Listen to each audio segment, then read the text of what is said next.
Welcome to qnawire. Hi, this is problem 22 of chapter 5, section 2. In this problem, we want to show that our two variations of our variance equations are actually equivalent. So remember, this is the original variance equation that the book gives you. And then we're also given a shortcut version of this variance equation where we actually pull out a negative mu squared and just add it with this sum here. And we want to show why that works. So first, we're going to start off with the original equation. So the sum of x minus mu squared times p of x. And we're actually going to break down this inside term here. So we're going to say that's the sum of x squared minus 2x mu plus mu squared times p of x. Remember our foiling properties, x minus mu squared is going to be equal to this whole thing.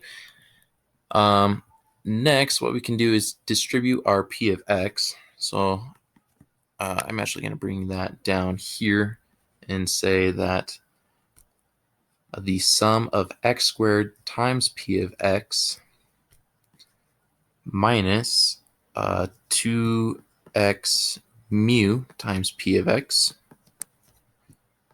plus mu squared times p of x. And I'm going to break that down into three different sums as well.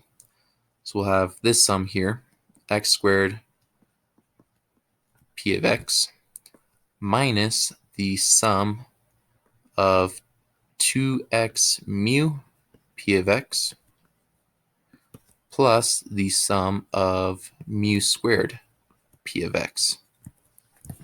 So right off the bat, we can see that we're actually almost there.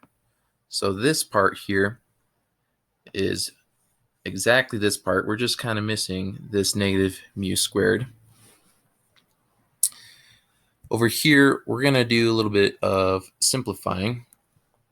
So this, and let me move down just so you can get some more room. I'm going to rewrite that as negative 2 mu sum of x p of x. And the reason we were able to move the 2 and the mu out is because they're both constants.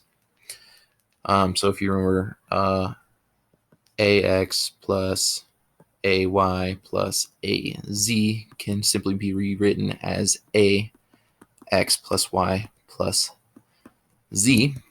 So we're just going to move all our constants out to the front of our summation here. And you notice that this part here should look very familiar. That's just our equation for our average. So now we're going to further rewrite that as negative 2 mu times mu. Or maybe a better way to write that is negative 2 mu squared. For this part, we can do the same thing and just move the mu squared out in front of the summation and say this is going to be mu squared times the sum of all p of x. However, due to the rules of probability, if you just take the sum of all the individual probabilities, that's always going to be equal to 1. So essentially, this just becomes mu squared. All right, now we can rewrite this a little bit better here. So let's go ahead and add these two together. So we have a negative 2 mu squared plus mu squared. So that's obviously going to be equal to just negative mu squared.